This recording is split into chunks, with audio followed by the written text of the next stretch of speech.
ក្បួនខ្នាតទាំង30សម្រាប់ភាពសុខសាន្តក្នុងរង្វង់គ្រួសារចេះគ្រប់គ្នាទៅវិញទៅមក2មានភាពស្មោះត្រង់ជានិច្ច3ស្ដាប់សិនមុននឹងនិយាយ4ជួយដោយមិនបាច់គេសុំ5ប្រកាន់នឹងគោរពពាក្យសន្យា6ចេះនិយាយពាក្យសូមអញ្ជើញនិងអរគុណ7កុំស្រែកឲ្យគ្នានិងហៅចំឈ្មោះ8ត្រូវចេះរៀបចំទុកដាក់ឬលាងសម្អាតក្រោយខ្លួនរើកកាយឬធ្វើឲ្យប្រឡាក់អ្វីមួយ9ចំណាយពេលជាមួយគ្នារៀងរាល់ថ្ងៃ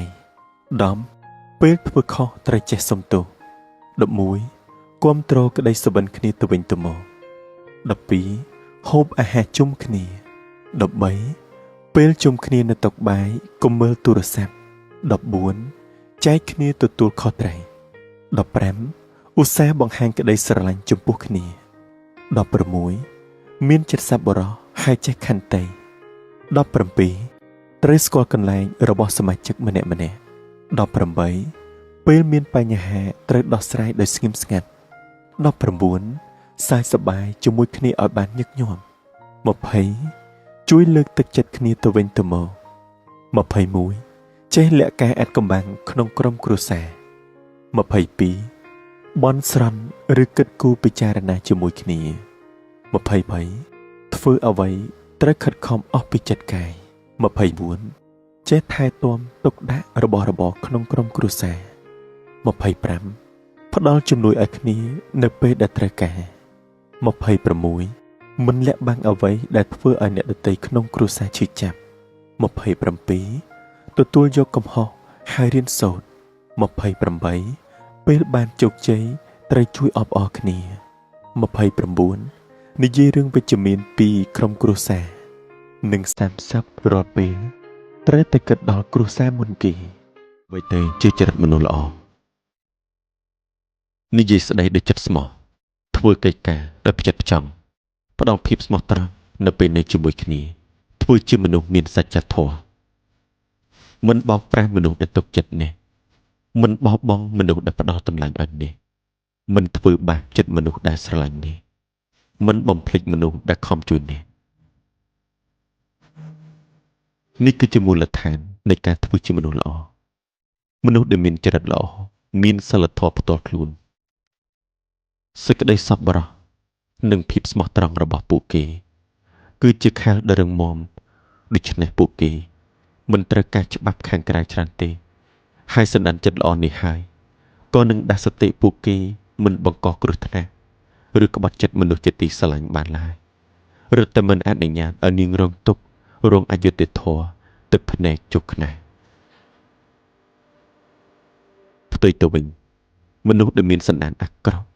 ប្រៀបដូចជាដុំថ្មធំដែលបង្កប់ខ្លួនក្រោមផ្ទៃទឹកដែលអាចបង្កគ្រោះថ្នាក់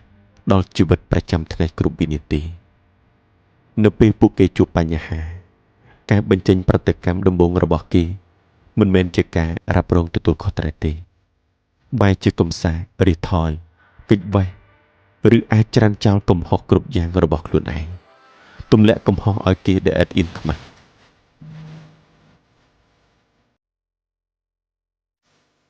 ដោយសារតែពួកគេមិនមានទំនួលខុសត្រូវ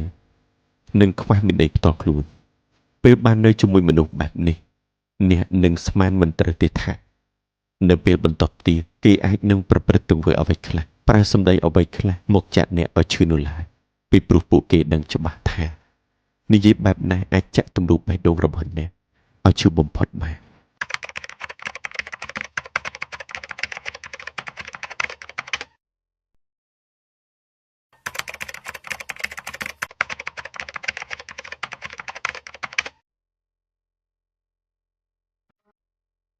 សិញ្ជឹងគិតម្ដងទៀតទៅលើចំណុចដ៏តូចមួយនេះហើយគឺជាផ្ទះរបស់យើងមនុស្សគ្រប់រូបអ្នកដែលយើងស្រឡាញ់អ្នកដែលយើងធ្លាប់ស្គាល់អ្នកដែលយើងធ្លាប់ឮឈ្មោះមនុស្សគ្រប់រូបតាំងពីគ្រប់ជំនាន់គឺរស់នៅទីនេះ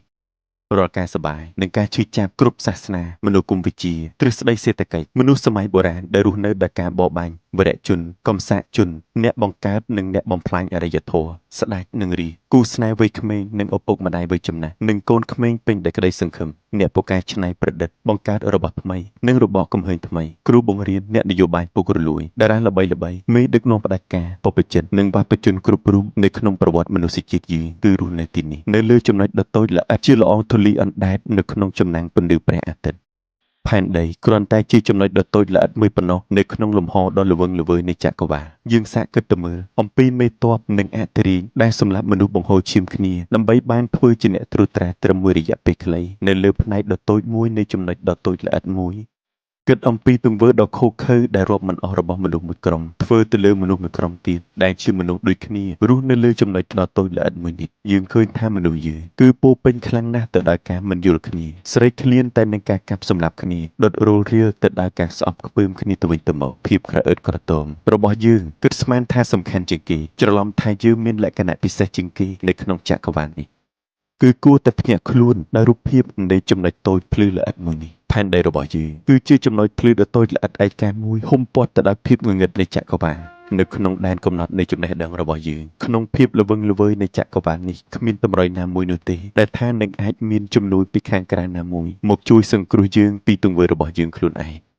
គិតមកទល់នឹងពេលនេះផែនដីគឺជាកន្លែងតែមួយគត់ដែលអាចទ្រទ្រង់ជីវិតគ្មានកន្លែងណាផ្សេងទៀតនោះទេឬយ៉ាងហោចណាស់គ្មានទេក្នុងរយៈពេលខ្លីខាងមុខនេះកន្លែងដែលអាចឲ្យយើងរស់នៅបានត្រឹមតែមើលអាចបានតែបើឲ្យទៅរស់នៅជាអចិន្ត្រៃយ៍គឺមិនបាននោះទេដូច្នេះចង់ឬមិនចង់នៅក្នុងពេលបច្ចុប្បន្នផែនដីគឺជាជំរកតែមួយគត់ដែលយើងត្រូវការពាររូបភាពមួយនេះបញ្ជាក់ច្បាស់អំពីការទទួលខុសត្រូវរបស់យើងដែលត្រូវមានចិត្តសប្បុរសចំពោះគ្នាទៅវិញទៅមកហើយត្រូវចេះស្រឡាញ់និងថែរក្សាចំណុចតូចភ្លឺខៀវព្រាលមួយនេះដែលជាជំរកតែមួយគត់របស់យើងសញ្ញាទិម6របស់មនុស្សមានអត្តចរិតគួរឲ្យគោរពសេចក្តីគោរពការឲ្យតម្លៃនិងការផ្ដល់កិត្តិយសពីសំណាក់មនុស្សជុំវិញខ្លួនគឺជាគុណតម្លៃមួយដ៏ថ្លៃថ្លាដែលមនុស្សគ្រប់គ្នាតែងតែប្រាថ្នាចង់បានដើម្បីទទួលបានគុណតម្លៃទាំងនេះគឺមិនពិបាកនោះទេក៏ប៉ុន្តែក៏មិនមែនជារឿងងាយស្រួលនោះដែរព្រោះវាអាស្រ័យលើអត្តចរិតរបស់យើងម្នាក់សញ្ញាទិម6ដែលបង្ហាញថាអ្នកជាមនុស្សដែលមានអត្តចរិតគួរឲ្យគោរព 1. គោរពពាក្យសន្យាការគោរពពាក្យសន្យាពិតជាមានសារៈសំខាន់ណាស់ព្រោះវាជាផ្នែកមួយដែលធ្វើឲ្យយើងក្លាយជាមនុស្សមានតម្លៃសូម្បីសុភាសិតខ្មែរយើងក៏បានលើកឡើងផងដែរថាមនុស្សគេយកសម្ដីដំរីគេយកភ្លុកហេតុនេះពាក្យសម្ដីឬពាក្យសន្យារបស់យើងគឺពិតជាមានតម្លៃខ្លាំងណាស់ដូច្នេះហើយទើបមនុស្សដែលនិយាយហើយធ្វើតែងទទួលបានការគោរពនិងឲ្យតម្លៃពីអ្នកដទៃ 2. គួរឲ្យទុកចិត្តក្រៅពីការគោរពពាក្យសន្យាអ្នកក៏ជាមនុស្សដែលគួរឲ្យទុកចិត្តបានផងដែរព្រោះអ្នកជាមនុស្សមានភាពស្មោះត្រង់ដែលតែងតែនិយាយការពិតលើសពីនេះនៅពេលដឹងអាចកំបាំងអ្នកដទៃអ្នកមិនយកទៅនិយាយផ្ដេសផ្ដាសនោះទេព្រោះអ្នកដឹងថាវាមិនមែនជារឿងគួរនិយាយជាពិសេសអ្នកក៏មិនដែលចេះផិតក្បត់ឬបោកប្រាស់នៅពេលមានទំនាក់ទំនងជាមួយនរណាម្នាក់នោះដែរ 3. ចេះគោរពនិងឲ្យតម្លៃអ្នកដទៃអ្នកជាមនុស្សដែលមិនចេះប្រកាន់ខ្លួនចេះគោរពនិងឲ្យតម្លៃអ្នកដទៃដូចគ្នាមិនថាគេជាជនជាតិអ្វីប្រភេទអ្វីកាន់សាសនាឬមានទស្សនៈនយោបាយបែបណានោះទេអ្នកចេះសម្របខ្លួនទៅនឹងភាពចម្រុះនិងមានគោលគំនិតចូលចិត្តស្វែងយល់ពីវប្បធម៌របស់អ្នកដទៃ 4. ចេះយកអាសារអ្នកដទៃនៅពេលឃើញអ្នកដទៃមានទុក្ខលំបាកឬជួបបញ្ហាអ្នកមិនអាចឈរនៅស្ងៀមមិនជួយនោះទេព្រោះមានអារម្មណ៍ថាមិនគប្បីប្រសិនបើអ្នកអាចជួយគេបានអ្នកនឹងធ្វើភ្លាមដោយសារអ្នកយល់ថាពិភពលោកនឹងក្លាយជាកន្លែងគួរឲ្យចង់រស់នៅពេលដែលមនុស្សគ្រប់គ្នាចេះជួយគ្នាទៅវិញទៅមក 5. ចេះដាក់ខ្លួនជានិច្ចកាលអ្នកមិនដែលគិតថាខ្លួនឯងជាមនុស្សមានសមត្ថភាពខ្ពស់ជាងអ្នកដទៃនោះទេ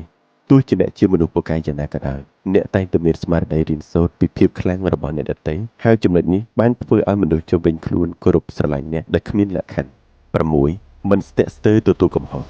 គ្មាននរណាម្នាក់ល្អឥតខ្ចោះឬពូកែគ្រប់រឿងនោះទេគ្រប់គ្នាតែងតែបង្កើតកំហុសប៉ុន្តែមិនមែនជារឿងងាយស្រួលទេក្នុងការទទួលកំហុសខ្លួនឯងព្រោះទង្វើនេះធ្វើឲ្យយើងមានអារម្មណ៍ថាខ្លួនឯងជាមនុស្សមិនឆ្លាតឬក៏ខ្លាចមានបញ្ហាយ៉ាងណាមិញអ្នកហ៊ានប្រឈមមុខនឹងការពិតនិងមិនស្ទាក់ស្ទើរក្នុងការទទួលកំហុសនោះទេហើយចំណុចនេះក៏ធ្វើឲ្យអ្នកដទៃកោតសរសើរអ្នកផងដែរសរុបមកអត្តចរិតគឺពិតជាសំខាន់ណាស់ក្នុងការរស់នៅនិងបំពេញការងារព្រោះវាអាចធ្វើឲ្យអ្នកក្លាយជាមនុស្សមានតម្លៃនិងទទួលបានការគោរពពីអ្នកដទៃប៉ុន្តែក៏អាចធ្វើឲ្យអ្នកបាត់បង់តម្លៃដូចគ្នាយ៉ាងណាមិញប្រសិនបើអ្នកជាមនុស្សមានទាំង6ចំណុចខាងលើក្នុងខ្លួនមានន័យថាអ្នកបានបង្កើតគុណតម្លៃកិត្តិយសនិងកេរ្តិ៍ឈ្មោះសម្រាប់ខ្លួនឯងរួចទៅហើយ ដំបូលមានសម្រាប់មនុស្ស18ឆ្នាំដល់55ឆ្នាំមួយជីវិតមិនរងចាំអ្នកឲ្យអ្នករស់នៅយ៉ាងសុខស្រួលទេអ្នកត្រូវតែភ្ញាក់ពីព្រលឹមហើយអ្នកត្រូវតែខិតខំធ្វើការងារឲ្យអស់ពីសមត្ថភាពនិងលទ្ធភាពរបស់អ្នក 2. កុំបង្ខំគេឲ្យជ្រើសរើសយករូបអ្នកគឺអ្នកត្រូវចេះរស់នៅដោយខ្លួនឯង 3. គ្រប់គ្រងអារម្មណ៍របស់អ្នកឲ្យបានព្រោះវាធ្វើឲ្យអ្នកដោះស្រាយបញ្ហាបានហើយ 4. ដើម្បីកុំឲ្យខកចិត្តអ្នកត្រូវរាប់អានមនុស្សណាដែលមិនផ្ដល់ផលប្រយោជន៍ដល់រូបអ្នក 5. ពេលវេលាប្រកាសជាប្រាប់អ្នកថាមនុស្សដែលអ្នកបានស្រឡាញ់និងរាប់អានគឺជាមនុស្សប្រភេទណាហើយ 6. កុំខ្វល់នឹងរឿងរបស់អ្នកដទៃនោះអ្នកនឹងដេកលក់ស្រួលហើយ 7. ថែរក្សាសុខភាពរបស់អ្នកឲ្យល្អទោះបីជាមានអ្វីកើតឡើងក៏អ្នកនៅតែរស់នៅដោយសេចក្តីសុខដែរ 8. បើអ្នកខិតខំប្រឹងប្រែងធ្វើការឲ្យអស់ពីសមត្ថភាពទៅនោះអ្នកនឹងទទួលលទ្ធផលដ៏ពេញចិត្តហើយ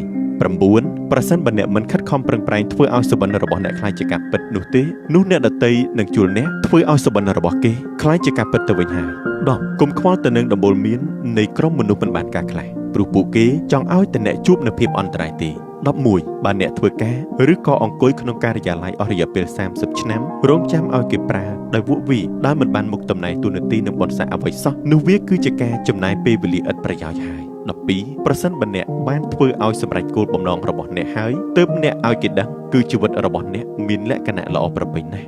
13. អ្នកប្រកាសជាឆ្លៀសវៃជាមុនប្រសិនបើអ្នកគុំរវល់នឹងរឿងមិនបានការជាច្រើននៅជុំវិញខ្លួនរបស់អ្នក 14. អ្នកនឹងកាន់តែឆ្លៀសវៃទៅទៀតប្រសិនបើអ្នកអាចបង្កើនឱកាសឲ្យខ្លួនឯងហើយប្រយ័ត្នប្រយែងបំផុតជីវិតយើងមានរឿងបរាជ័យពីរដែលត្រូវមនុស្សគ្រប់គ្នាត្រូវជួបប្រទះការបរាជ័យលើកទី1គឺល្ងងខ្លៅការបរាជ័យលើកទី2គឺក្អេងក្អាងនៅពេលដែលយើងល្ងងខ្លៅយើងមិនដឹងពីច្បាប់ទម្លាប់ពិភពលោកយើងងាយនឹងក្លាយជាឈ្នន់របស់គេប្រើប្រាស់នៅពេលដែលយើងធ្លាក់ចូលក្នុងភាពក្អេងក្អាងយើងងាយនឹងភ្លេចធាតុដើមចេតនាដើមឆ្លក់វង្វេងនឹងភាពឥតប្រយោជន៍ហឺហាសម្ភារៈនិយមហើយបាត់បង់ទិសដៅការបរាជ័យទាំងពីរនេះគឺជាការសាកល្បងជីវិតហើយក៏មានមនុស្សភាគតិចបំផុតដែលអាចបំបែកវាបានខ្លាយជាបុគ្គលខ្លាំងពិតប្រាកដពួកគេមានសន្តិភាពផ្លូវចិត្តដោយសារពួកគេយល់ពីតួនាទីនិងបេសកកម្មរបស់ពួកគេមានតួនាទីជាអ្នកបែងចែកធនធានសង្គមនេះជាច្បាប់ក្នុងលោកដូច្នេះហើយកុំខ្លាចនឹងការបរាជ័យគឺជាដុំថ្មដុំកល់ដែលឲ្យយើងជន់ឡើងរីកចម្រើនឲ្យតែយើងអាចរៀនសូត្រស្វែងរកកំហុសខ្លួនឯងពីការបរាជ័យយើងប្រកាសជាអាចស្វែងរកផ្លូវដែលត្រូវឃើញប្រសិនបើយើងចង់ធ្វើឲ្យធម៌ពលរបស់យើងច្បាស់លាស់ឡើងវិញចូលកុំងាយបង្កបញ្ហាជាមួយអ្នកដទៃចាំពាក្យនេះទុកខ្ញុំគោរពវាសនារបស់អ្នកខ្ញុំយល់ពីដែនកំណត់របស់អ្នកខ្ញុំយល់ពីអាកប្បកិរិយារបស់អ្នកប្រយោគនេះហាក់ដូចជាសាមញ្ញប៉ុន្តែវាមានសេចក្តីពិតដ៏ជ្រាលជ្រៅធ្វើដោយមិនដេញដើម្បីរក្សាឯករាជ្យភាពនិងភាពស្និទ្ធស្នាលរបស់អ្នកនៅក្នុងជីវិតហើយមិនត្រូវបានប៉ះពាល់ដោយអារម្មណ៍និងបញ្ហារបស់អ្នកដទៃយើងអាចបកស្រាយប្រយោគនេះពីទិដ្ឋភាព3ខាងក្រោមគុំបង្កបញ្ហាជាមួយអ្នកដទៃដែលងាយនេះគឺជាអាកប្បកិរិយាការពារខ្លួនឯងហើយវាក៏ជាសមត្ថភាពដាក់វិន័យខ្លួនឯងផងដែរពួកយើងត្រូវដឹងថាមនុស្សយើងម្នាក់គឺមានវាសនាកំណត់និងដែនកំណត់រៀងខ្លួនយើងមិនអាចកែប្រែអ្នកដទៃហើយយើងក៏មិនចាំបាច់កែប្រែអ្នកដទៃយើងទទួលខុសត្រូវចំពោះតែជំរឿសនិងសកម្មភាពរបស់យើងប៉ុណ្ណោះហើយមិនគួរជ្រៀតជ្រែកឬវិនិច្ឆ័យជីវិតអ្នកដទៃឡើយ